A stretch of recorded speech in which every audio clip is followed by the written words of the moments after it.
वृंदावनेश्वरी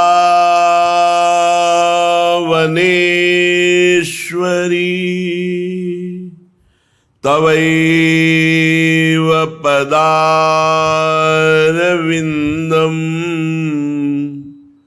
प्रेमामृतैकमकरन्द रसौघपूर्णम्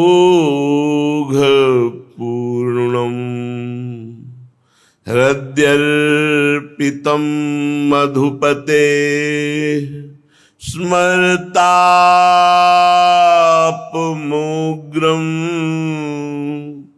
निर्वापयत् परमो शीतलमाश्रयामि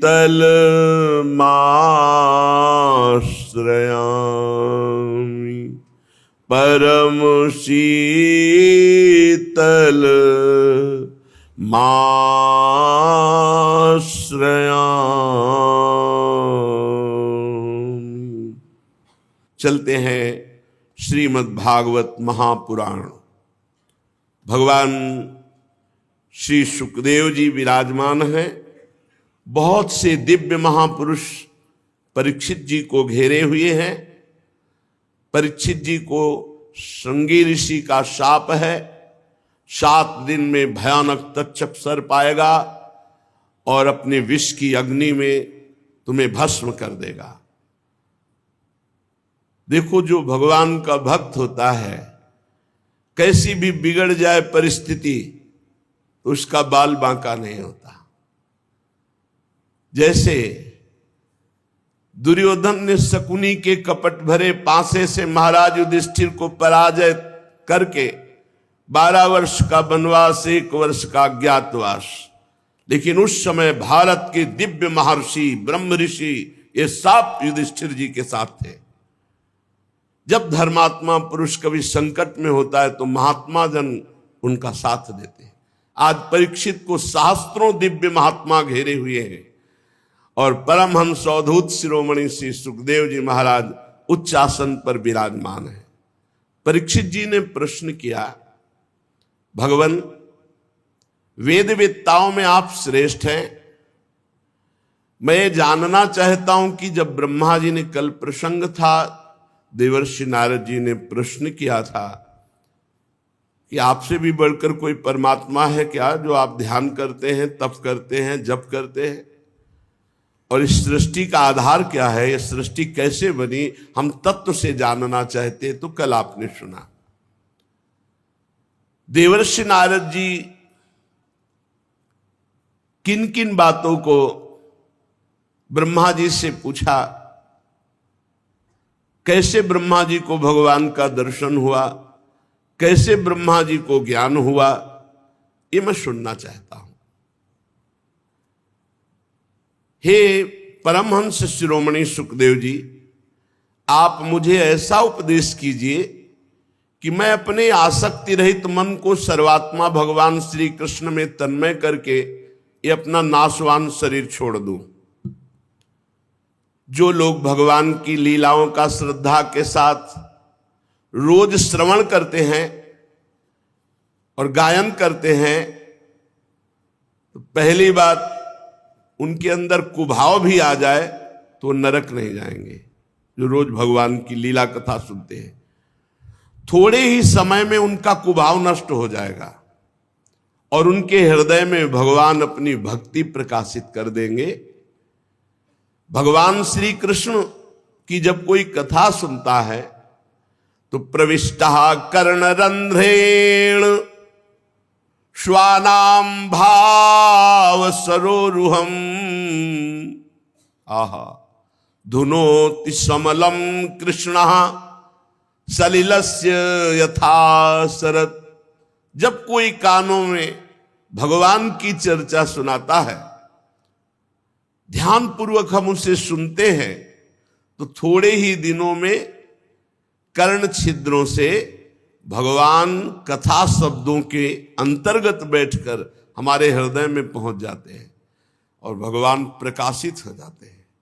जो ही भगवान प्रकाशित हुए तो जैसे शरद ऋतु आने पर जल का गंदलापन मिट जाता है, एकदम निर्मल हो जाता है, वैसे ही मन निर्वासनिक एकदम निर्मल हो जाता है। कथा सुनने मात्र से भगवान प्रविष्टा कर्ण रंध्रेन श्वानाम भाव सरोरुहम, उसके हृदय में भाव प्रकट कर देते हैं।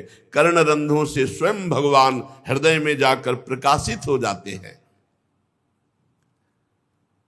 धौतात्मा पुरुषः कृष्ण पाद मूलम न मुंचति, मुक्त सर्व परिक्लेशः पांथः स्वशरणम यथा। जब भगवान हृदय में प्रवेश कर जाते हैं, मन निर्मल हो जाता है, तब उसकी ऐसी दशा हो जाती है, वो क्षण क्षण में रोता है, क्षण क्षण में आनंदित होकर नाचता है, क्षण क्षण में हृदय से गाता है। बड़ी अद्भुत दशा हो जाती है। वो फिर एक क्षण के लिए भी कभी भगवान का विस्मरण नहीं कर सकता। वो समस्त क्लेशों से छूटकर ऐसे विश्राम को प्राप्त होता है जैसे परदेश गया हुआ आदमी घर आने पर विश्राम प्राप्त करता है। हमारा घर क्या है? वृंदावन। घर वाले कौन है? प्रिया प्रीतम सहचरियां। हम भूल से माया के भ्रम में फंसकर शरीर और शरीर संबंधियों में अपना मोह कर लिए, यही हमारी दुर्गति का कारण है। सबकी ममता ताग बटोरी, मम पद मन है बांध बर डोरी। हमको भी ये जीवन में करना है कि एकमात्र ममता प्रिया प्रीतम के चरणों में। भगवान, वैसे तो जीव का इस पांच भौतिक शरीर से कोई संबंध नहीं है। जैसे वस्त्र वैसे है ये, पर अज्ञान के कारण हम इसे मैं और मेरा मान लिए।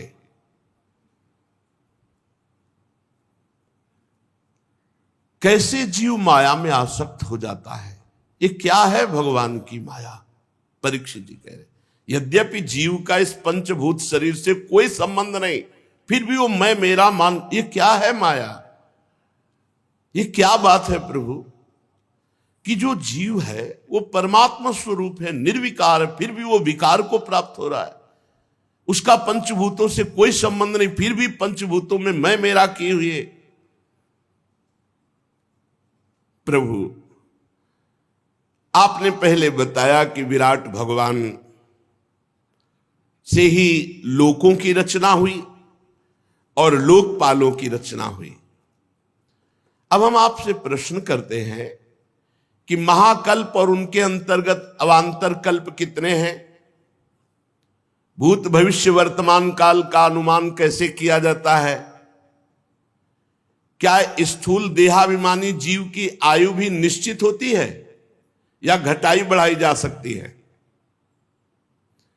ये जो देहाभिमानी जीव, क्या इसकी आयु निश्चित है? इसको घटाया बढ़ाया जा सकता है क्या अनुष्ठान के द्वारा, जैसे मृत्युंजय, महामृत्युंजय आदि? हे ब्रह्म ऋषि, काल की सूक्ष्म गति है तो उसका मैं वर्णन सुनना चाहता हूं, समय का, त्रुटि से लेकर के परार्ध तक। प्रभु, मैं ये जानना चाहता हूं कि जीव किस कर्म से कौन सी गति को प्राप्त होता है। ये देवता, मनुष्य आदि योनियां तीन गुणों के फल स्वरूप प्राप्त होती है, सतोगुण, रजोगुण, तमोगुण। तो कौन सा कर्म करने पर जीव को देवता बनना पड़ता है, कौन सा कर्म करने पर राक्षस बनना पड़ता है, कौन कौन सी योनियों में ये आप दिव्य दृष्टि संपन्न महापुरुषों में जानना चाहता हूं। पृथ्वी, पाताल, दिशा, आकाश, ग्रह, नक्षत्र, पर्वत, नदी, समुद्र, द्वीप, ये सब भगवान विराट के शरीर से प्रकट हुए, आपने पीछे सुना। तो भगवान, इस ब्रह्मांड का भीतर और बाहर का परिमाण क्या है, नाप क्या है? कितना बड़ा है ब्रह्मांड? बाहर से कितना है, भीतर से कितना है? मैं महापुरुषों के चरित्र सुनना चाहता हूं, युगों के भेद जानना चाहता हूं। युगों में कौन कौन सा धर्म होता है, कौन से युग में कैसे प्राणी होते हैं, उनका स्वभाव कैसा होता है, ये मैं जानना चाहता हूं। तत्व की संख्या कितनी है, तत्व का स्वरूप क्या है और तत्व का लक्षण क्या है? भगवान की आराधना कितने प्रकार से की जा सकती है? जो योगेश्वर हैं उनकी क्या गतियां होती हैं? प्रभु, प्रलय के समय जीव कहां चला जाता है, फिर इसकी उत्पत्ति कैसे होती है, पाखंड किसे कहते हैं, कैसे जाना जाए कि इसमें पाखंड है, उसकी उत्पत्ति कैसे होती है, आत्मा का स्वरूप क्या है, आत्मा कैसे बंधन को प्राप्त होती है और आत्मा का मोक्ष कैसे होता है, आत्मा का स्वरूप क्या है, उसका बंधन क्या है, उसका मोक्ष क्या है। भगवान तो परम स्वतंत्र हैं, अपनी माया से वो किस प्रकार क्रीड़ा करके परतंत्र जीव के रूप में बंध जाते हैं। बहुत ध्यान से सुनोगे तो भ्रम खत्म हो जाएगा। भगवान परम स्वतंत्र हैं, वो अपनी माया को स्वीकार करके किस तरह से परतंत्र जीव के रूप में हो जाते हैं। भगवान, मैं आपका शरणागत हूं, मैं आपको बार बार प्रणाम करता हूं, आप मेरी भूख प्यास की चिंता न करें, मेरे प्राण ऐसे निकलने वाले नहीं, अब तो केवल ब्रह्म ऋषि के शाप से ही निकलेंगे, तक्षक के काटने पर। मैं आपके श्री मुखारविंद से भगवान की अमृतमयी लीला कथा पान कर रहा हूं, ना मुझे थकान हो रही है, ना नींद आ रही, ना भूख, ना प्यास। शौनकादि ऋषियों, जब राजा परीक्षित ने संतों की सभा में भगवान की लीला कथा सुनाने के लिए इस प्रकार प्रार्थना की, तब भगवान सुखदेव जी बड़े प्रसन्न हुए और भगवान श्री सुखदेव जी ने कहा, परीक्षित, जैसे स्वप्न में देखे जाने वाले पदार्थों के साथ स्वप्न देखने वाले का कोई संबंध नहीं था, न है, न रहेगा, सब झूठा स्वप्न, ठीक ऐसे ही जागृत अवस्था में ये देह के संबंधी भोग और देह के रिश्ते नाते ना थे, ना रहेंगे और ना है वर्तमान में। केवल अज्ञान के कारण, जैसे स्वप्न देखता हुआ पुरुष अच्छा या बुरा, दुख या सुख का अनुभव करता है, जगह तो कुछ नहीं, ऐसे ही जब ज्ञान होगा तो ये सब कुछ नहीं है। अनुभव स्वरूप आत्मा माया के बिना दृश्य पदार्थों को कैसे देख सकती है। ये माया का स्वरूप हुआ कि मैं अपने स्वरूप को भूलकर देह भाव से और ये सब रिश्ते नाते भोग आदि में फंस गया। यह मैं हूं, यह मेरा है, वो ऐसा मानने लगा। जब ये गुणों से क्षुब्ध होकर मोह उत्पन्न करने वाली माया के अधीन हो गया और मोह से युक्त होकर माया में रमण करने लगा, तब वह आत्मा मैं और मेरा में फंस करके दुर्गति को प्राप्त हो गया। यद्यपि वह अविनाशी, अमल, चैतन्य घन, आनंद स्वरूप, वह कौन? तत्त्वमसि, त्वम असि, तुम ही हो वो जिसे वह कह के संबोधन किया जा रहा है। वो तत् माने वह जिसे तुम, त्वम असि, तुम ही हो, तत्त्वमसि, तुम अपने को भूल गए हो और देह भाव में आ गए हो। भगवान ब्रह्मा जी जब प्रकट हुए उनको भी ज्ञान नहीं था। आदि गुरु तीनों लोकों के जब कमल पर बैठे तो कोई ज्ञान उनके अंदर नहीं था। बिल्कुल ध्यान से सुनो, ना सृष्टि प्रकट करने का, ना मैं, ना तू, कोई ज्ञान नहीं।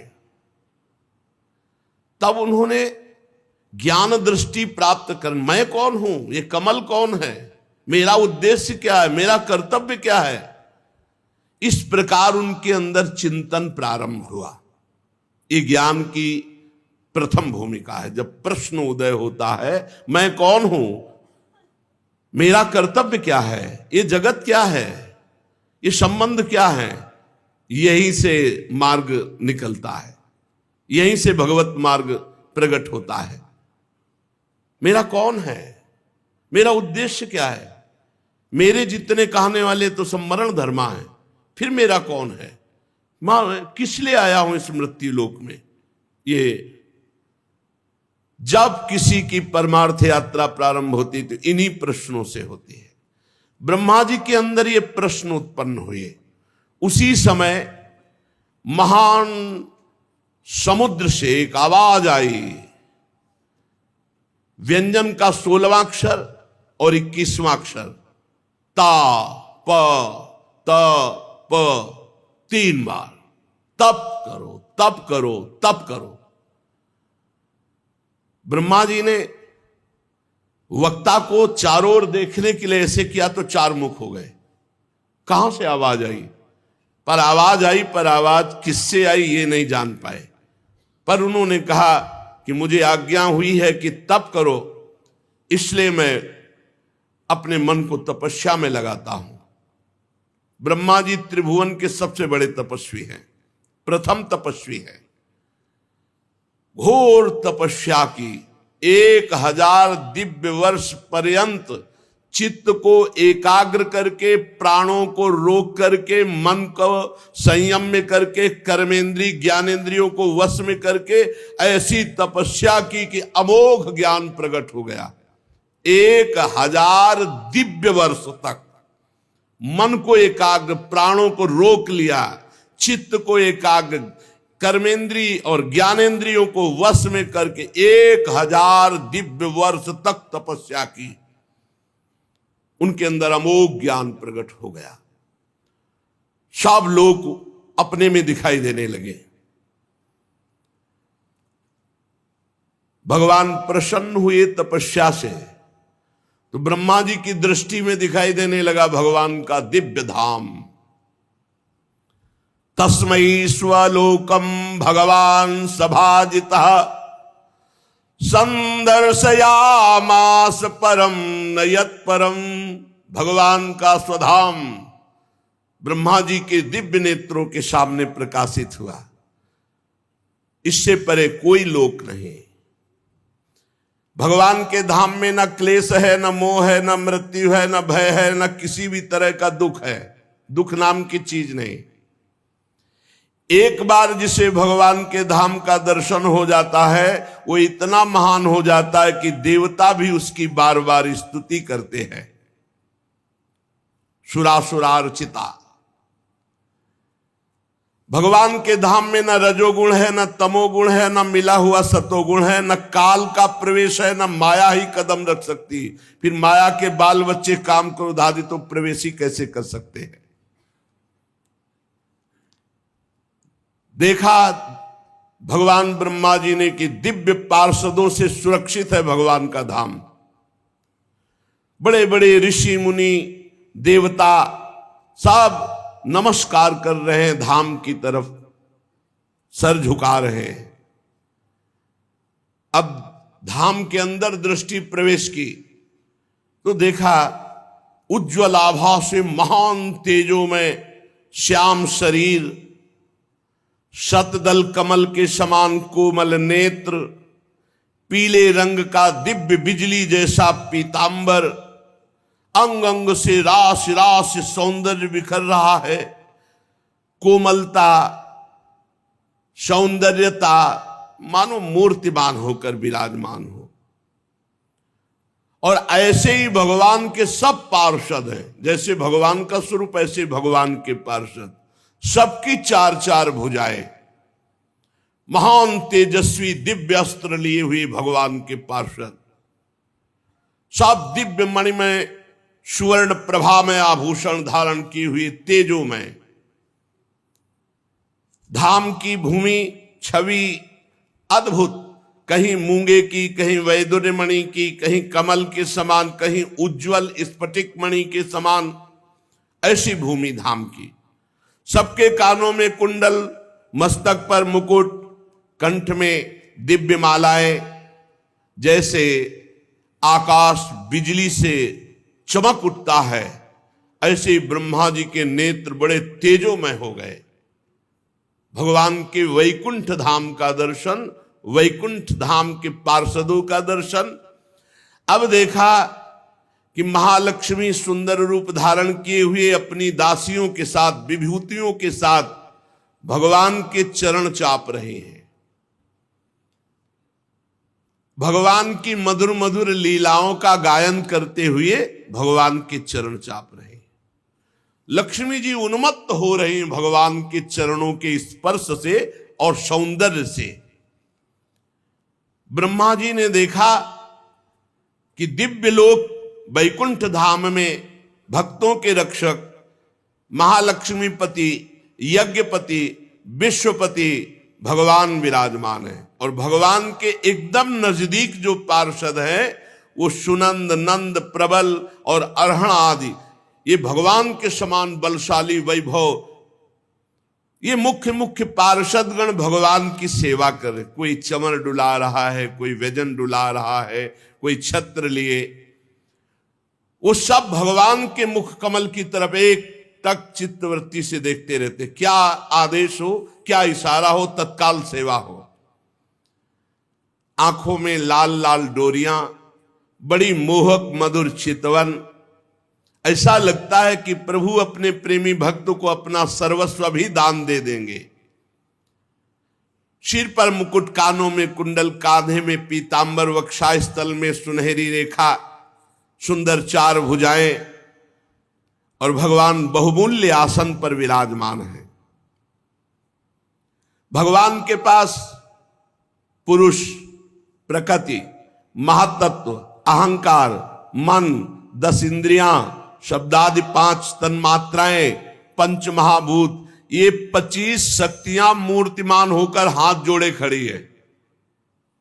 उसी मन से संपूर्ण सृष्टि का मन बनता है। उन्हीं 10 इंद्रियों से संपूर्ण सृष्टि को इंद्रियां मिलती हैं। ये मूर्तिमान वैकुंठ में भगवान के सामने हाथ जोड़कर खड़े। पुरुष, प्रकृति, महातत्व, अहंकार, मन, 10 इंद्रियां, 5 शब्द तन्मात्राएं, शब्द, स्पर्श, रूप, रस, गंध और पंच महाभूत, ये 25 शक्तियां मूर्तिमान होकर भगवान वैकुंठनाथ के पास आसपास हाथ जोड़े खड़ी हैं। समग्र ऐश्वर्य, समग्र धर्म, कीर्ति, श्री, ज्ञान, वैराग्य, ये 6 नित्य सिद्ध रूप धारण किए हुए भगवान के सामने हाथ जोड़े खड़े हैं। ज्ञान, वैराग्य, कीर्ति, श्री, धर्म, ऐश्वर्य, ये सब मूर्तिमान होकर सर्वेश्वर भगवान आनंदमय स्वरूप में छके हुए विराजमान है। ब्रह्मा जी ने जे ही दर्शन किया तो रोना आ गया, हृदय लबालब आनंद से भर गया, आंखों से अश्रु चलने लगे, शरीर पुलकित हो गया, नेत्रों से प्रेमाश्रुधारा बहने लगी। ब्रह्मा जी ने भगवान के उन चरण कमलों में जो परमहंसों की निवृत्ति मार्ग से प्राप्त हो सकते हैं, सिर झुकाकर प्रणाम किया। ब्रह्मा जी प्यारे अपने आराध्य देव भगवान वैकुंठनाथ के प्रेम में इतने आनंद निमग्न है कि अब कुछ होश ही नहीं है। विचार करके देखो कि शिव श्रीपति यद्यपि ललचाही, मन प्रवेश तिन्हों को नाही। यहां वैकुंठनाथ के दर्शन से हालत ब्रह्मा जी की हो रही है, और शिव श्रीपति वैकुंठनाथ यद्यपि ललचाहे, जहां गलबहियां दिए हमारे प्रिया प्रीतम वृंदावन नवनिभृत निकुंज में, वहां क्या दशा होती होगी प्रेमी की।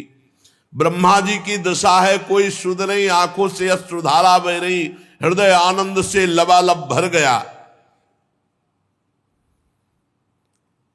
ये केवल ध्यान ही नहीं है, ये साक्षात्कार है। भगवान बहुत प्रसन्न मुद्रा में ब्रह्मा जी का हाथ पकड़ा। ये केवल ध्यान नहीं, हाथ पकड़ा और मंद मुस्कान से अलंकृत वाणी में कहा, ब्रह्मा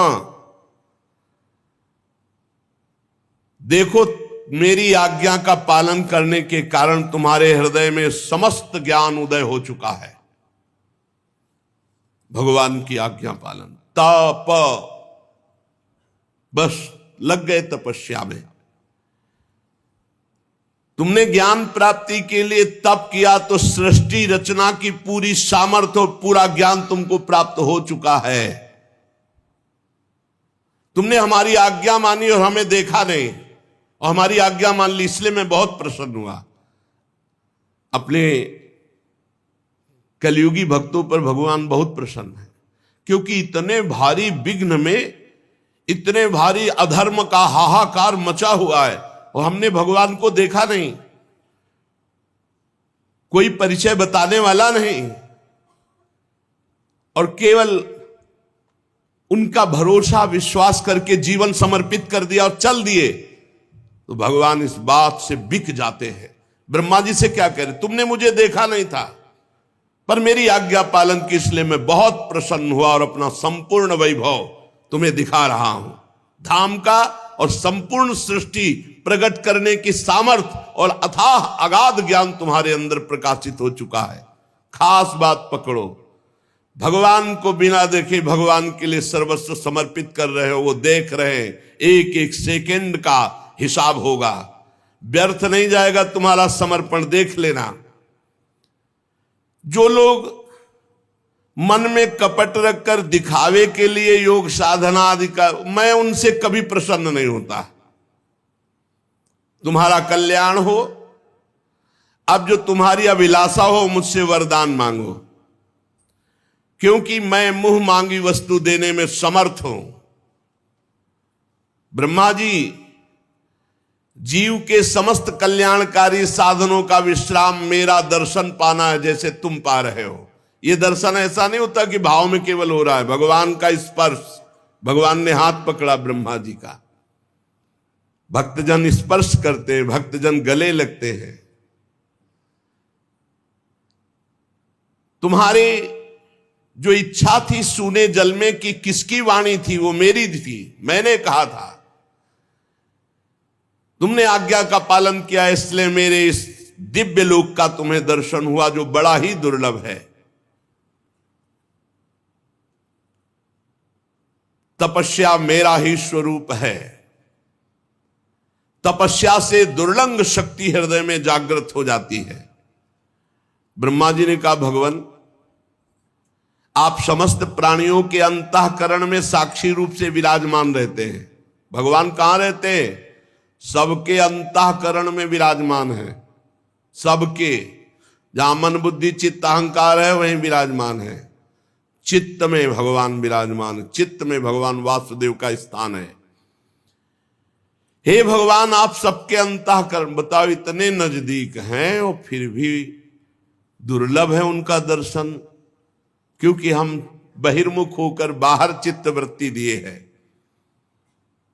यह ज्ञान आपसे ही हमें प्राप्त हुआ है कि मैंने अंतःकरण में आपका साक्षात्कार किया। नाथ, आपने कहा कि वरदान मांगो, तो मैं आपकी कृपा से आपके निर्गुण रूप और सगुण रूप दोनों का ज्ञान तो पहले ही प्राप्त कर चुका हूं। स्वामी, आपकी आज्ञा कभी व्यर्थ नहीं होती। ये जगत की उत्पत्ति, पालन, संहार, ये आपकी एक क्रीड़ा है। मैं मर्म जानना चाहता हूं कि आप कैसे जगत को प्रकट करते हैं, कैसे पालन करते हैं और कैसे इसका विनाश करते हैं।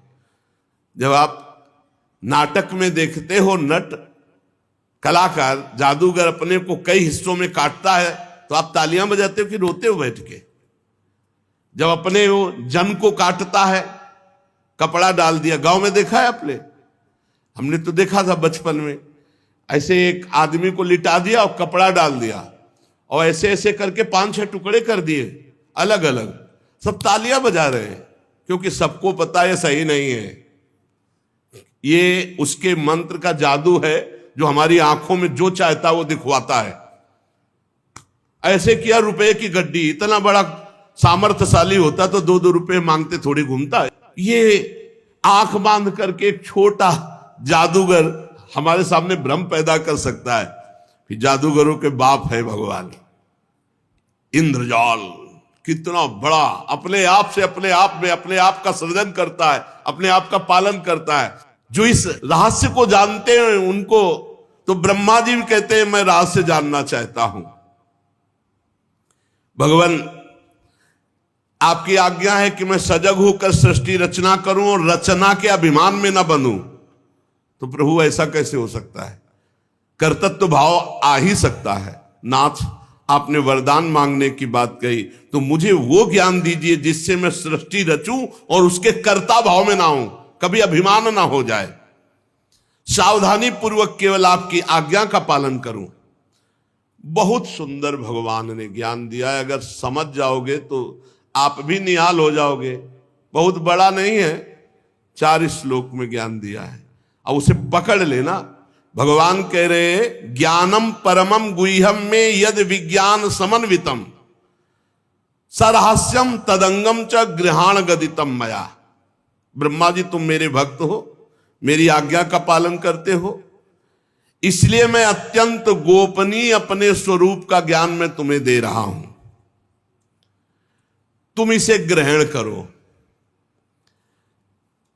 यह ज्ञान बड़ा गोपनीय है, मेरी कृपा से ही ये केवल ज्ञान होता है, पढ़ने लिखने से नहीं होता, किसी साधना से नहीं होता, मेरी कृपा से होता है। अब जो ज्ञान दे रहे हैं उसे सुन लो, इसे बैठा लेना। गुरु कृपा से बचपन में जब चले थे उसी समय ये बात बैठ गई थी दिमाग में। तो उसकी शुरुआत जैसे बच्चा थे उसी भाव से हुई थी। कुत्ते को देखते थे इसमें भगवान है, कुत्ता भगवान कैसे हो सकता है यार? ऊपर का खोल कुत्ता है, अंदर तो भगवान है ना। इसमें ऐसे शुरू किए थे। नहीं, नजदीक आएगा तो डंडा तो मारेंगे ही, तो डंडे में भी तो भगवान है। बहुत लड़ाई लड़नी पड़ी थी। अब उस समय उत्तम ज्ञान तो था, पर उसकी शुरुआत उस शुरुआत में ही बड़ा आनंद प्रारंभ होने लगा था। ब्रह्मा जी को भगवान कहे, अहमेवा समेवाग्रे नान्यद यत् सद सत्परम पश्चादहम यदे तच्च यो वशिष्येत सोष्म्यहम ऋतेर्थम यत् प्रतीयेत न प्रतीयेत चात्मनि तद्विद्यादात्मनो मायाम यथा भासो यथा तमः यथा महन्ति भूतानि भूतेषु चावचेष्वनु प्रविष्टान्य प्रविष्टानि तथा तेषु न तेष्वहम् एतावदेव जिज्ञासं तत्व जिज्ञासुनात्मनः अन्वय व्यतिरेकाभ्याम यत्स्यात् सर्वत्र सर्वदा एतन्मतं समातिष्ठ परमेण समाधिना भवान कल्प विकल्पेषु न विमुह्यति कर्हिचित्। भाव सुनो। ब्रह्मा जी, जब तुम भी पैदा नहीं हुए थे तो केवल मैं ही था। सृष्टि के पूर्व में केवल मैं ही मैं में कुछ नहीं जुड़ा था, केवल मैं। मेरे अतिरिक्त ना स्थूल था, ना सूक्ष्म था, ना कारण था, ना अज्ञान था, ना माया, कुछ नहीं, मैं ही मैं। जब सृष्टि नहीं रहेगी तो मैं ही मैं। जब सृष्टि नहीं थी पूर्व में तो मैं ही मैं, और जब सृष्टि ये नहीं रहेगी तो मैं ही मैं।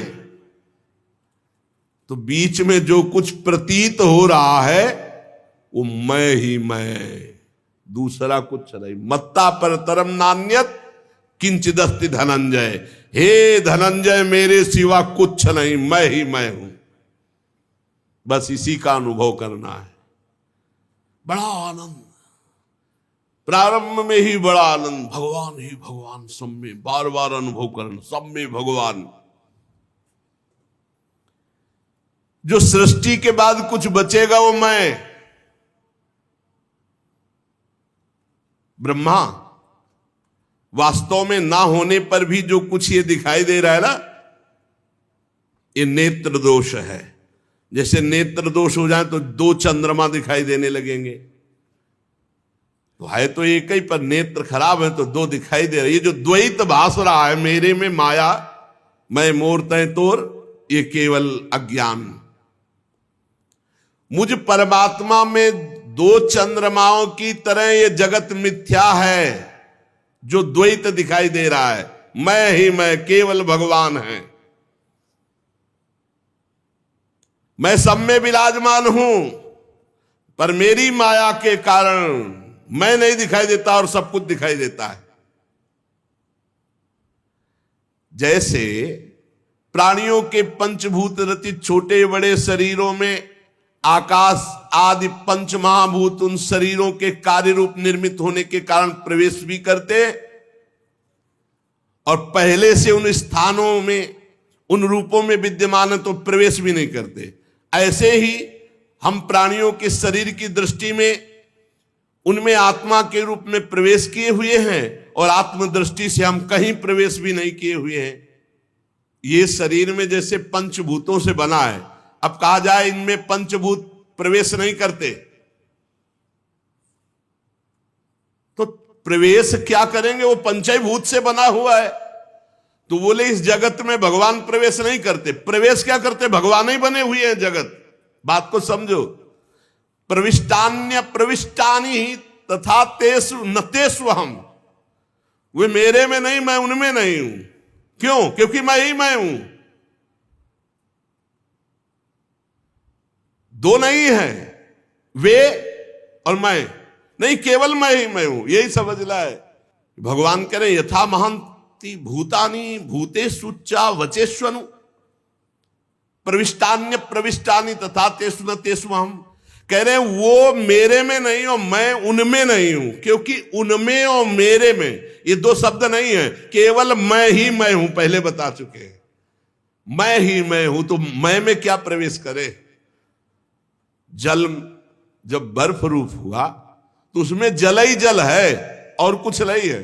तो भगवान जब जगत रूप बले तो केवल भगवान ही भगवान है, कुछ नहीं है। वही है, वही त्रिगुण है, वही पंचभूत है, वही 10 इंद्रियां हैं, वही चतुर्थ अंतःकरण है, वही सब कुछ बने हुए हैं।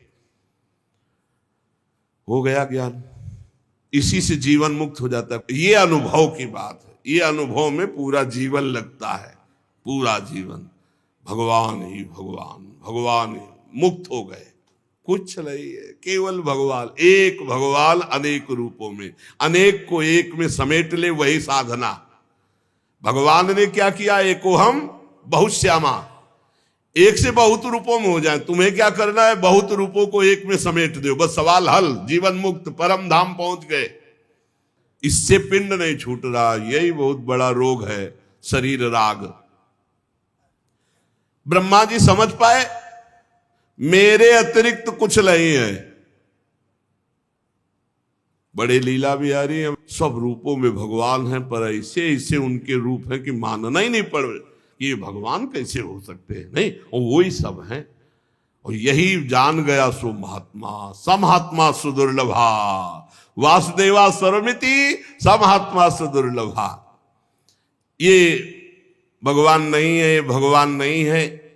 ये निषेध पद्धति दो प्रकार से जाना जाता है, व्यतिरेक और अन्वय। अन्वय व्यतिरेकाभ्याम यत् स्यात् सर्वत्र सर्वदा। पहले क्या करे कि नहीं में आवे, ये नहीं, ये नहीं, ये नहीं। परिवार माया मोह, रुपया पैसा, ये सब माया मोह भगवान का। हटते हटते जब भगवान में चित्तवृत्ति तन्मय हुई, फिर सर्वम खलमिदम ब्रह्म सिद्धांत चलता है। ब्रह्म सत्यम, ये जगन मिथ्या, ये झूठा है, ये सत्य नहीं। और है सत्य, पर सवाल हल करना है। तो ब्रह्म सत्यम जगन मिथ्या। और जब सत्य चिंतन में पहुंचे तो बोले सर्वम खलविदम ब्रह्म, सब कुछ ब्रह्म ही है। भगवान ही भगवान सदा सर्वत्र सब रूपों में है। जिसको ज्ञान प्राप्त करना है तो इससे बढ़कर कोई ज्ञान नहीं है। भगवान ही पूर्णता, सच्ची मानिए, बड़ी पूर्णता है। गंगा की रेती में पद्मासन लगा करके जब यही बात का चिंतन होता है ना, रोमांच होता है। कई कई घंटे शांत, गंगा एकदम ब्रह्म स्वरूप है। ब्रह्म द्रव कहा ही गया है गंगा जी को। बहुत विशुद्ध ज्ञान की प्राप्ति गंगा जी की। गंगा जी से परम आसक्ति, गंगा जी का किनारा छोड़कर हमको कहीं कोई तीर्थ जाना या कहीं कोई कुछ अच्छा नहीं लगता था।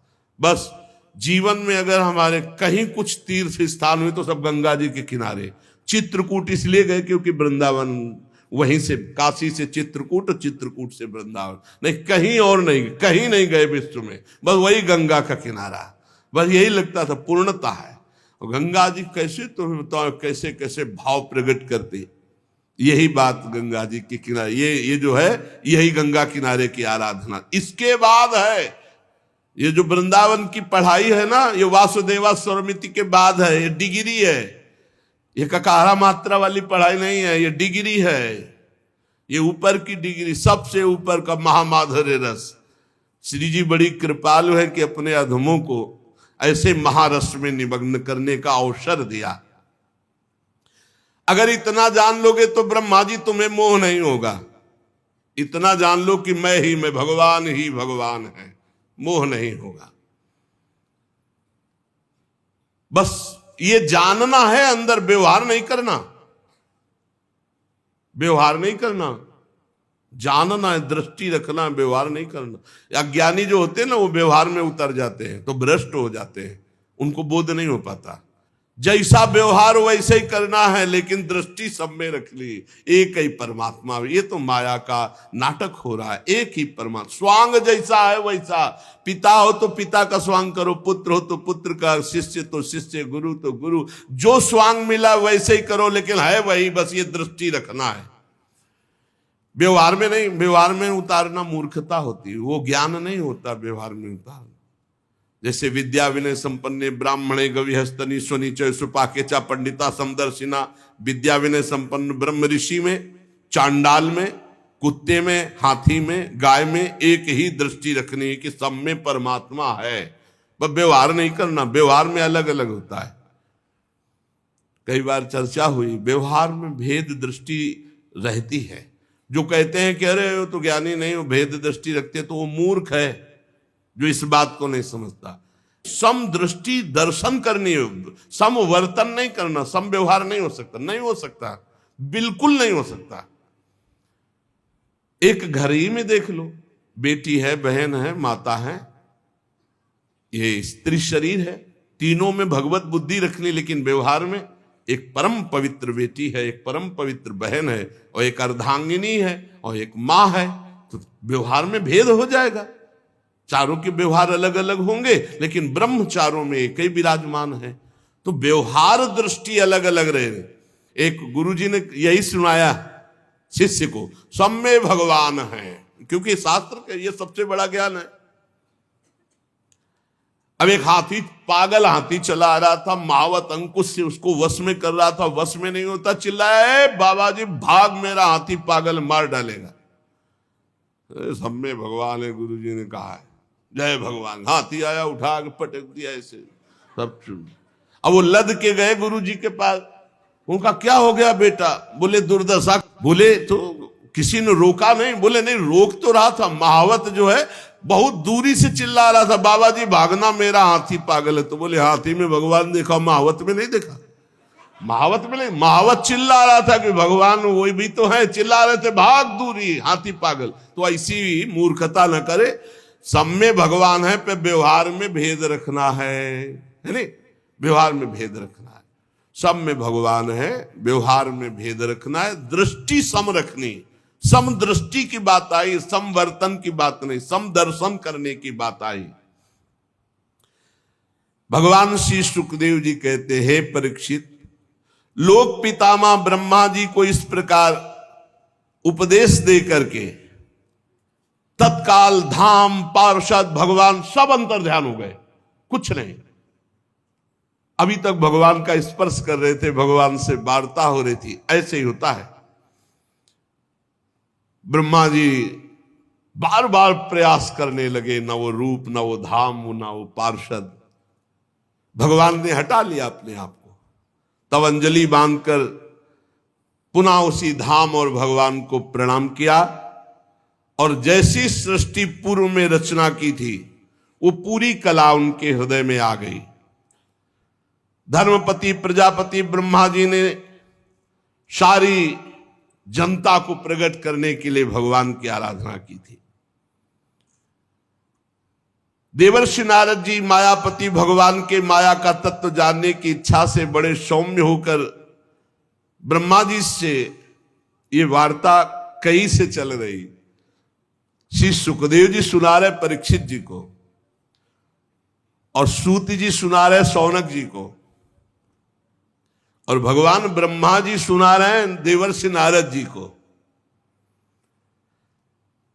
ब्रह्मा जी और भी प्रसन्न हुए और फिर देवर्षि नारद जी को 10 लक्षण वाले इस महामहिम भागवत पुराण का उपदेश किया।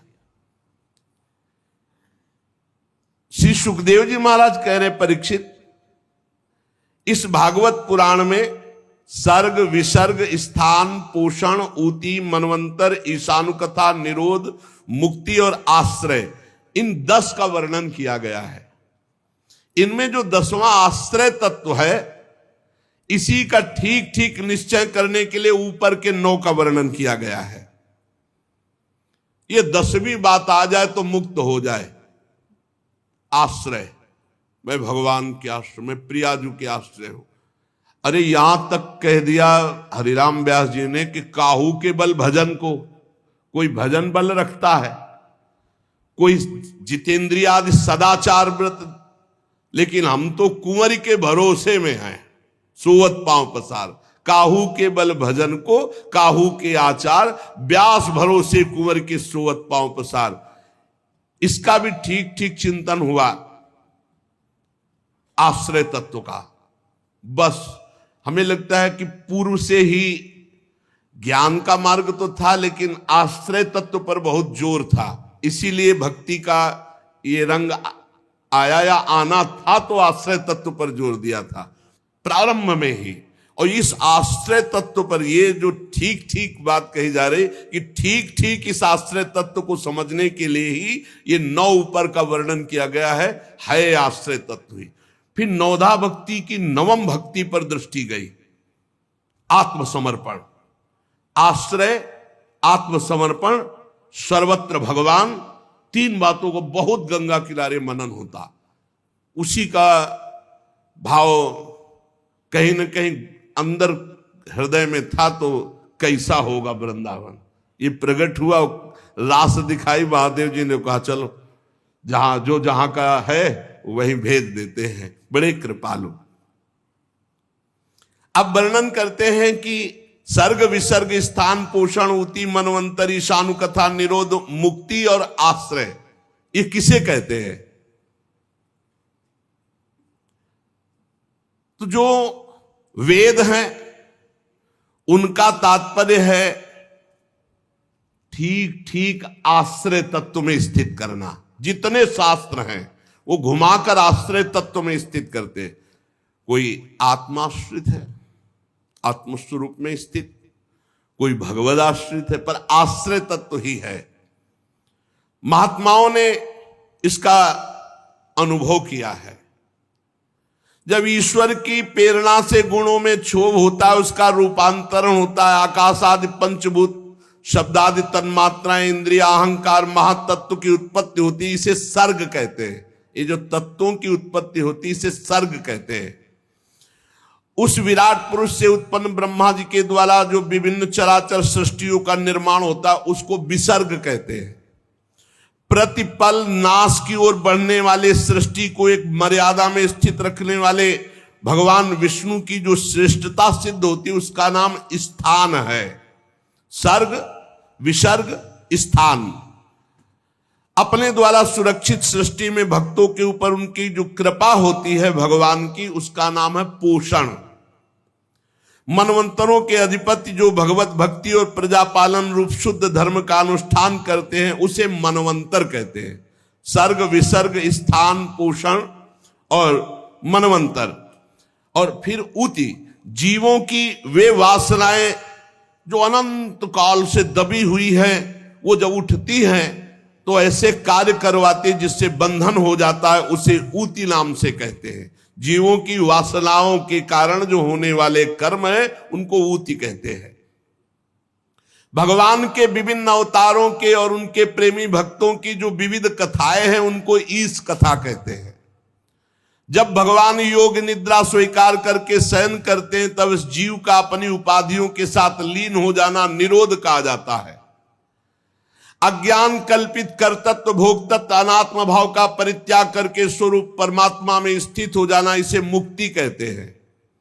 और चराचर जगत की उत्पत्ति और पालन और प्रलय जिनसे होता है वो है भगवान, वो है परब्रह्म भगवान।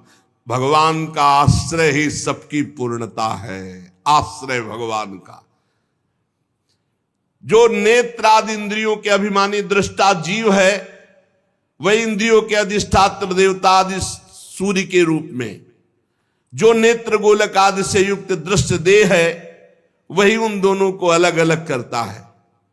तीनों में एक का अभाव हो जाए तो दो की उपलब्धि में भी दृश्य नहीं देखा जा सकता। नेत्र गोलक, नेत्रेंद्री और सूर्य, तीनों की उपस्थिति में ही दृश्य दिखाई देगा। एक भी का अभाव हो जाए तो दर्शन नहीं हो सकता, दृश्य नहीं दिखाई दे सकता। इसी प्रकार सबके अधिष्ठात्र भगवान है, भगवान के अभाव में कुछ नहीं है, उनका अभाव है ही नहीं। जहां देखो ता वही विराजमान है, उन्हीं का आश्रय लेना चाहिए, दूसरे का आश्रय नहीं। एकमात्र संसार से पार होने का उपाय भगवान का आश्रय है। पीछे वर्णन हुआ था कि विराट पुरुष का पिंड जल में पड़ा, तो जल को कहते हैं नार। शास्त्रीय भाषा में जल का एक नाम है नार, और उसी नार में पड़े रहने के कारण 1000 वर्ष तक पड़ा रहा था, पीछे ध्यान होगा। तो इसीलिए उसमें चैतन्य घन परमात्मा प्रवेश किया तो उसका नाम हुआ नारायण। वो विराट पुरुष ही भगवान नारायण। नारायण भगवान की कृपा से ही द्रव्य कर्म काल स्वभाव और जीवादि की सत्ता है। नारायण भगवान के सिवा किसी का कोई अस्तित्व नहीं है, सब उन्हीं से प्रकट हुए। सब नारायण की नाभि कमल से ब्रह्मा, ब्रह्मा से सब, तो मूल सबके नारायण हुए। और नारायण में कौन प्रवेश किया था? भगवान श्री कृष्ण। जब भगवान श्री कृष्ण ने देखा 1000 वर्ष तक वो पिंड पड़ा रहा, चेतना नहीं आई, तो आप स्वयं उसमें प्रवेश हुए, तब नाम हुआ नारायण। अर्थात भगवान श्री कृष्ण के अंश से ही उस नार में शयन करने वाले महान नारायण नाम से कहे गए। नार माने जल। उन अद्वितीय भगवान नारायण ने योग निद्रा से जागकर जब अनेक होने की इच्छा की तो वही अखिल ब्रह्मांड के अनंत जीवों के रूप में हो गए। वही भगवान ही भगवान है, दूसरा कोई नहीं। ये जो दूसरा दिखाई देता है यही माया है। बस यही सब बातें पढ़ के सुन के मन शांत हो जाता। कहां भटकोगे? वही है, दूसरा कोई, शांत एकदम। तभी पहला भाव क्या आता है अपने भक्ति में? शांत भाव। फिर दास से सख्य वात्सल्य, क्योंकि हमारे भगवान का स्वरूप क्या है? शांताकारम। तो सबसे पहला भाव उपासक का है शांत भाव। वही अपने को 3 भागों में विभक्त कर दिया, अधिदैव अध्यात्म अधिभूत। परीक्षित, सच्चिदानंद भगवान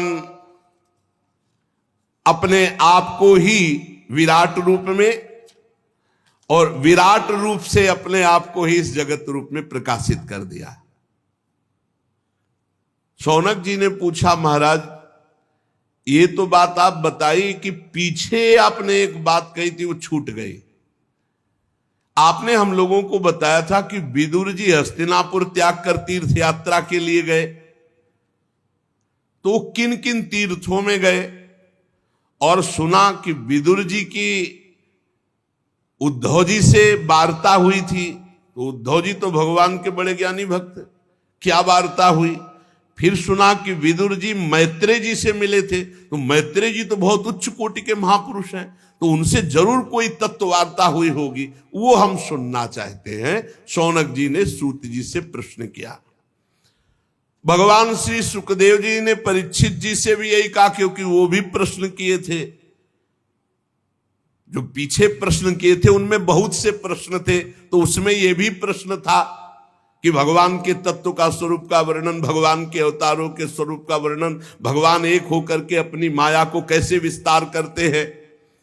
तो कहा, परीक्षित जो तुमने पीछे बात पूछी थी वही पूर्व काल में घटित घटना को हम बता रहे हैं कि विदुर जी ने समस्त सुखों का त्याग कर तीर्थ यात्रा क्यों की, और मैत्रेय जी से मिले, उद्धव जी से मिले, क्या वार्ता हुई। जब यह घटना उस समय की है, सर्वेश्वर भगवान श्री कृष्ण पांडवों के दूत बनकर गए, तब उन्होंने दुर्योधन के महल में एक भी कोई वस्तु स्वीकार नहीं की, खान पान व्यवहार की, और बिना बुलाए विदुर जी के घर गए। पवित्र आत्मा विदुर जी को अपना माना प्रभु ने,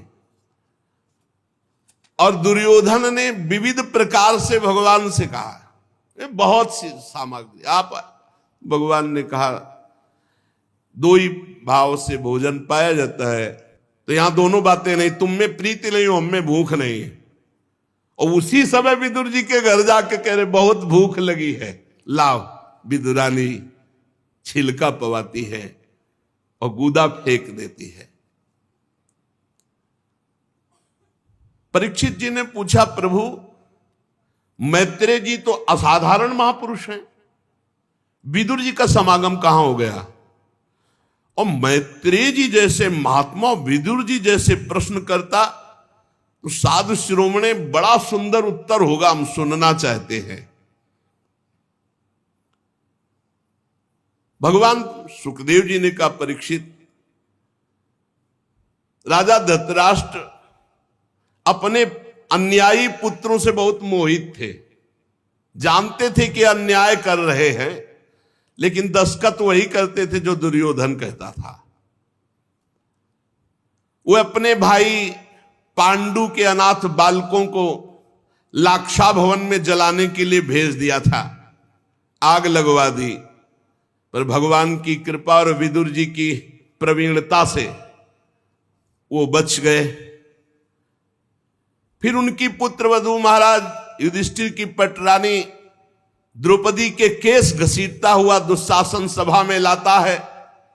द्रौपदी के अश्रुधारा चल रही है, किंतु धृतराष्ट्र ने अपने कुकर्मी पुत्रों को उस समय भी नहीं डांटा, वहां भी दस्खत। और क्या बताएं, सत्यपरायण धर्मराज युधिष्ठिर को छल पूर्वक, अन्याय पूर्वक जुए में हरा दिया गया और उन्हें वनवास दिया गया। वनवास भोगने के बाद फिर लौटकर जब आए और अपनी पैतृक संपत्ति मांगी तो उन्होंने उनका हिस्सा देना अस्वीकार कर दिया। जब इस विषय पर भगवान श्री कृष्ण कौरवों की सभा में हित भरे सुमधुर वचन जाकर के बोले, जो भीष्म आदि को तो अमृत जैसे लगे, पर कुरुराज को वो विष जैसे लगे। फिर भी धृतराष्ट्र की बुद्धि काम नहीं की और पुत्र मोहवशात भगवान की बात नहीं मानी, क्योंकि सारे पुण्य उनके नष्ट हो चुके थे, मानते भी तो कैसे। जब विदुर जी ने देखा कि भगवान की आज्ञा का उल्लंघन हो रहा है, तो विदुर जी ने धृतराष्ट्र से कहा, जिसे विदुर नीति कहते हैं, महाराज अजात शत्रु महात्मा युधिष्ठिर को उनका हिस्सा दे दीजिए। आप असहनीय अपराध कर रहे हैं, भगवान की भी बात नहीं मान रहे, पांडव वनवास करके आए फिर भी उनका हिस्सा नहीं दे रहे। हमें बहुत डर लग रहा है कि ये पांडव अगर क्रोधित हो गए तो महाराज आपके वंश का विनाश हो जाएगा। ये भीम सांप की तरह सांस ले रहा है, बस भगवान की आज्ञा का इंतजार कर रहा है। इसकी फुफकार में तुम्हारे एको पुत्र नहीं बचेंगे। महाराज हम आपको बताए देते हैं। आपको पता नहीं है कि पांडवों के पक्ष में अखिल कोटि ब्रह्मांड नायक ये श्री कृष्ण है, ये परमात्मा है। ये यदुवीरों के आराध्य देव कोई मनुष्य नहीं है, ये परब्रह्म परमात्मा है। ये द्वारिका में विराजमान रहकर ही तुम्हें नष्ट कर सकते हैं, आने की जरूरत भी नहीं। पृथ्वी के बड़े बड़े राजा या बड़े बड़े ब्रह्म ऋषि देवता ये उसी पक्ष में रहते हैं जिस पक्ष में भगवान होते हैं। सुर नर मुनि प्रसन्नता ऊपर सोई विजयी विनयी गुण सागर तास सुजस त्रैलोक उजागर जा पर कृपा राम की होई ता पर कृपा करे सब कोई। ये जिसे तुम अपना पुत्र मानकर पाल रहे हो महाराज, जिसकी हां में हां मिला रहे हो, ये दुर्योधन मूर्तिमान दोष है, दोष। ये दोष तुम्हारे घर का नाश कर देगा। ये इतना महान दोषी है कि भगवान से भी द्वेष करता है। ये भगवान श्री कृष्ण से विमुख, श्रीहीन, अधर्माचरण करने वाला, कुल कलंक। मेरा अगर वचन आपको सुनाई दे रहा हो तो आप इस दुष्ट का तुरंत इसी समय त्याग कीजिए और हस्तिनापुर से निकलवा दीजिए। विदुर जी महान नीतिज्ञ, धर्मराज का साक्षात स्वरूप है। साधु जन भी विदुर जी का आदर करते, भगवान भी आदर करते। ये बात सुनते ही दुशासन, दुर्योधन, कर्ण, शकुन सब क्रोध से युक्त हो गए। और दुर्योधन तो बहुत ही कड़ुआ बोला, अरे इस कुटिल दासी पुत्र को यहां किसने बुलाया उपदेश देने के लिए? इसकी जान तो मत लो, लेकिन इसको तुरंत इसी समय नगर से बाहर निकाल दिया जाए। महाराज धृतराष्ट्र सुन रहे, एक भी शब्द नहीं बोले। ये बड़े भाई के सामने ऐसे कानों में विषैले शब्द, विदुर जी ने कुछ भी बुरा नहीं माना। समझ रहे थे कि भगवान इनका विनाश करवाना चाहते हैं, इसलिए ऐसी इनकी भाषा निकल रही। धृतराष्ट्र को प्रणाम किया और सामने द्वार पर धनुष बाण रख दिया और हस्तिनापुर से निकल पड़े। अब ऐसे राज्य में नहीं रहना जो भगवत विमुख, जहां से दुष्टों का बोलबाला, अधर्म का बोलबाला हो। कौरवों को विदुर जैसे महात्मा उपदेश देने वाले बड़े भाग्य से मिले थे। जे ही हस्तिनापुर से चले तो सबके पुण्य नष्ट हो गए। कौरव पक्ष के अपमान कर दिया विदुर जैसे महात्मा का। साधु अवज्ञा तुरंत भवानी कर कल्याण अखिल के हानि। विदुर जी हस्तिनापुर से चलकर भूमंडल के तीर्थों में विचरण करने लगे, जहां श्री हरि, ब्रह्मा, रुद्र आदि इन महान के द्वारा जो तीर्थ स्थापित है, उन तीर्थों में विचरण किया। जहां जहां भगवान के पवित्र वन, पर्वत, कुंज, निर्मल जल, सरोवर, उन सब में स्नान करना, वहां अनुष्ठान करना, ऐसे विदुर जी तीर्थों में विचरे। और ऐसे भेष में रहते कोई ये जान न पाए कि विदुर जी हैं।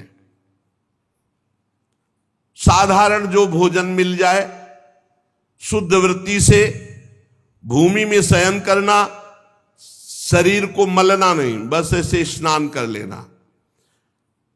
और कठोर व्रतों का पालन करते हुए भारतवर्ष के प्रत्येक तीर्थों में विचरण किए। जब वे प्रभास क्षेत्र में पहुंचे तब तक भगवान श्री कृष्ण की सहायता से महाराज युधिष्ठिर सर्वनाश का खेल खेल चुके थे। कौरवों का विनाश हो चुका था और वो चक्रवर्ती सम्राट पद पर हस्तिनापुर में विराजमान हो चुके थे युधिष्ठिर जी। प्रभास क्षेत्र में जब सूचना मिली कि कौरवों का विनाश हो गया तो सरस्वती नदी के पास जाकर चुपचाप मौन होकर बैठ गए विदुर जी। काफी देर भगवत चिंतन करते हुए अपने मन को संभाला। फिर वहां से त्रित, उष्णा, मनु, पृथु, अग्नि, असित, वायु, सुदास, गौ, गुह और श्राद्ध देव नाम के प्रसिद्ध 11 तीर्थों का सेवन किया, अवगाहन किया। इसके बाद भगवान के अनेक मंदिरों, अनेक तीर्थों का सेवन करते हुए हर समय भगवान का नाम जब श्री कृष्णचंद्र जी का। वहां से फिर चले सौराष्ट्र, सौवीर, मत्स्य, कुरजांगल होते हुए यमुना के किनारे आए तो ये देखा कि यमुना किनारे बहुत ही अश्रु प्रवाह करते हुए उद्धव जी विराजमान है। बड़ा आश्चर्य हुआ कि ऐसे बड़े महात्मा और आंसू प्रवाह कह रहे हैं। उद्धव जी को देखा विदुर जी ने, ये भगवान के प्रख्यात सेवक, मित्र, बृहस्पति जी के शिष्य, परम ज्ञानी, शांत स्वभाव। विदुर जी नजदीक गए, देव उद्धव जी ने देखा, गाढ़ आलिंगन किया। विदुर जी ने अश्रु देख करके समझ लिया कुछ तो ऐसा है जो नहीं सुनना चाहिए। पर उद्धव जी से पूछा, उद्धव जी, पुराण पुरुष बलराम जी और भगवान सच्चिदानंद श्री कृष्ण जिनकी नाभि कमल से ब्रह्मा जी प्रकट हुए और ब्रह्मा जी की प्रार्थना से ये प्रकट हुए, सकुशल है ना? वसुदेव जी आदि सकुशल हैं। सात्वत, वृष्णि, भोज, दासार, हवंशी, यादव, उग्रसेन, ये सब सकुशल हैं। महाराज युधिष्ठिर अपनी अर्जुन और श्री कृष्ण रूपी दोनों भुजाओं की सहायता से अब न्यायपूर्वक प्रजा का पालन कर रहे हैं, सकुशल है। बोलो उद्धव जी, ये दोनों परिवार सकुशल हैं। श्री सुखदेव जी कहते हैं कि जब विदुर जी ऐसा पूछने लगे तो उद्धव जी और रोने लगे। अपने स्वामी का स्मरण आ जाने से वो कुछ भी उत्तर न दे सके। बाल्यावस्था से भगवान श्री कृष्ण में आसक्त थे उद्धव, भगवान के साथ रहे हैं, अब तो वृद्ध हो गए हैं। बाल्यावस्था से भगवान की चिंतन में, भगवान के ही गुणगान में, अब तो वृद्ध हो गए, भगवान के साथ रहते हैं। और विदुर जी के पूछने पर तो और फफक कर रोने लगे। विदुर जी का हृदय घबरा गया। उद्धव जी श्री कृष्ण के चरणारविंद मकरंद के सुधा सरोवर में बोल न सके। आनंद मगन होकर तीव्र भक्ति के द्वारा उनकी बड़ी ऊंची स्थिति, वृद्ध शरीर, शरीर में रोमांच, मुंदे हुए नेत्रों से प्रेमाश्रुधारा। विदुर जी ऐसे उद्धव जी के दर्शन करके बहुत कृतकृत्य हो रहे हैं। कुछ समय बाद उद्धव जी बाह्य दशा को प्राप्त हुए और विदुर जी से कहने लगे, विदुर जी, जो आप पूछ रहे हो हम उन प्रभु से वंचित हो गए हैं। भगवान श्री कृष्ण रूपी सूर्य अस्त हो गया है। विदुर जी, मैं क्या कुशल सुनाऊं, अब ये मनुष्य लोग बड़ा भागा हो गया है और यदुवंशी तो नितांत अभागे, भाग्यहीन हो गए। क्योंकि जब श्री कृष्ण के साथ रहते थे उन्होंने पहचाना ही नहीं कि परब्रह्म परमात्मा है। जिस तरह समुद्र में अमृत था पर मछलियां नहीं पहचान पाई कि समुद्र में अमृत है, ऐसे ही यदुवंशी लोग बस भगवान को एक श्रेष्ठ योगी समझते, ये नहीं समझ पाए कि सर्वात्मा भगवान है। सर्वांतर्यामी भगवान को एक श्रेष्ठ योगी, एक श्रेष्ठ यादव, भगवान की माया से मोहित इन यदुवंशियों ने भगवान की निंदा तक की, शिशुपाल आदि। ये नहीं समझ पाए, आज मैं उन्हीं भगवान से वंचित हो गया हूं। उद्धव जी कह रहे, जिन्होंने कभी तपस्या नहीं की थी उन लोगों ने भी दर्शन भगवान का पाया। विदुर जी, आज वही त्रिभुवन मोहन रूप अंतर ध्यान हो गया है। अब भगवान प्रगट में अपने रूप को नहीं रखा, अंतर ध्यान कर लिया। मेरे नेत्र ही छिन गए और उद्धव जी रोने लगे। भगवान ने योग माया का प्रभाव दिखाने के लिए मानव लीलाओं के योग्य जो दिव्य श्री विग्रह प्रकट किया था, बड़ा ही सुंदर, बड़ा ही नयनाभिराम, महाराज वो रूप अब अंतर्धान हो चुका है, भगवान ने लीला संवरण कर ली है।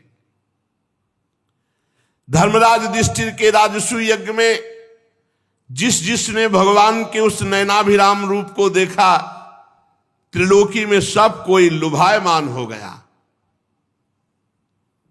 उनका प्रेम पूर्ण हंसना, विनोद भरी बातें करना, लीला में देखना महाराज चित्त को चुरा लिया। जैसे कोई कठपुतली चलाने वाले के अनुसार चलती है, वैसे ही जिसने एक बार रूप देखा वो कठपुतली बन गया उनका। बड़े बड़े महात्माओं के द्वारा आराधन करने योग्य रूप। अजन्मा भगवान ने वसुदेव जी के यहां जन्म लेने की लीला की। सबको अभय देने वाले होने पर भी कंस के भय से ब्रज में जाके छिपे रहना, अनंत पराक्रमी होने पर भी काल यवन के सामने मथुरापुरी को छोड़कर भागना। जब मैं लीलाएं याद करता हूं तो मैं बेचैन हो जाता हूं। मुझे याद है जब देवकी वसुदेव की चरण वंदना करके उन्होंने कहा था, पिताजी माताजी, कंस का बड़ा भय रहने के कारण मुझे आपकी कोई सेवा न बन सके, इसलिए मेरे अपराध को क्षमा करके आप प्रसन्न हो जाएं। ये बातें जब मैं याद करता हूं तो हे विदुर जी, मेरा चित्त व्यथित हो रहा। वो परमात्मा होकर कैसे बोल रहे थे, जिन्होंने काल रूप अपनी भ्रकुटी विलास से पृथ्वी का सारा भार उतार दिया। उन श्री कृष्ण के पाद पद्म पराग से युक्त ऐसा कौन होगा जो उनको भूल सके। आज मैं उनसे रहित हो गया हूं। आप लोगों ने राजसूय यज्ञ में प्रत्यक्ष देखा था कि गिन गिन कर गालियां दे रहा था शिशुपाल भगवान श्री कृष्ण को, और जब भगवान ने सुदर्शन चक्र से प्रहार किया तो उसको वो गति मिली जो बड़े बड़े योगी मुनियों के द्वारा वांछित है। भला ऐसे श्री कृष्ण का मैं कैसे विरह सकता हूं। हमारे सामने भगवान का मुख रहा, हमारे सामने भगवान की सब बातें क्रीड़ा रही, अब वो सब चली गई। अब कैसे जीऊं। भगवान परम धाम को चले गए हैं। अरे वो तीनों लोकों के अधीश्वर, उनके समान कोई नहीं, तो उनसे बढ़कर कौन हो सकता है। विदुर जी, मुझे वो दृश्य याद है जब सिंहासन पर महाराज उग्रसेन और उनके नीचे खड़े होकर हाथ जोड़कर कहते, हे देव आज्ञा कीजिए, मैं कौन सी सेवा आपकी करूं। वो मेरे चित्त को बहुत लुभायमान करती है। कहां भगवान और कहां उग्रसेन, हाथ जोड़कर कहते, हे देव आज्ञा कीजिए।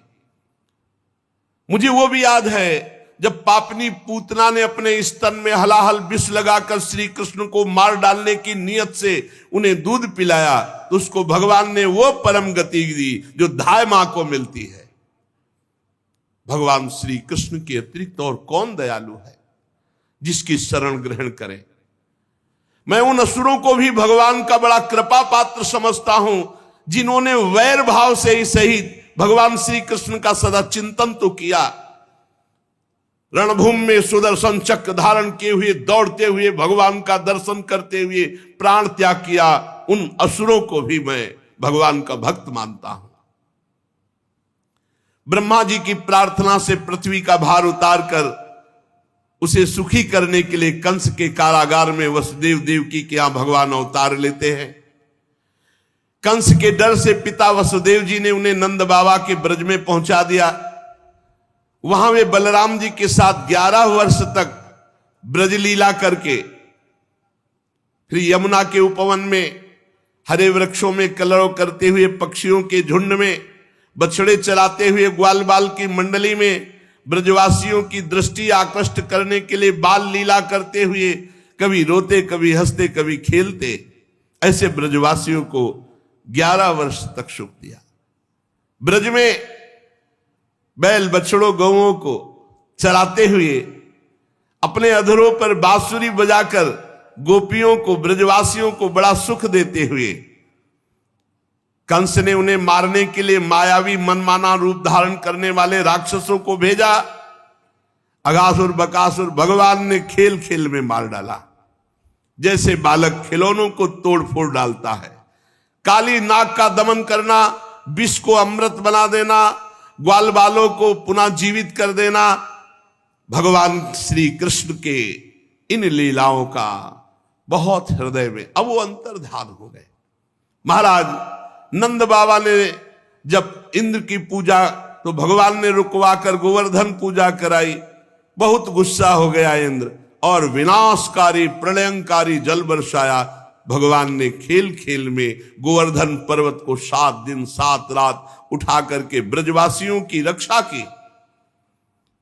महाराज संध्या के समय जब सारे वृंदावन में शरद की चंद्रमा की चांदनी छिटक गई, श्री कृष्ण सम्मान करते हुए गोपियों का आवाहन किया और गोपियों के साथ प्रेम में रास विहार किया।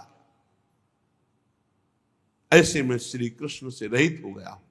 उद्धव जी ने विदुर जी से विनय की और आगे भगवान की विविध लीलाओं का गायन करते हुए उद्धव जी अपने हृदय को संतुष्ट कर रहे हैं। सुशेष चर्चा आगे। श्री राधा वल्लभ लाल की जय।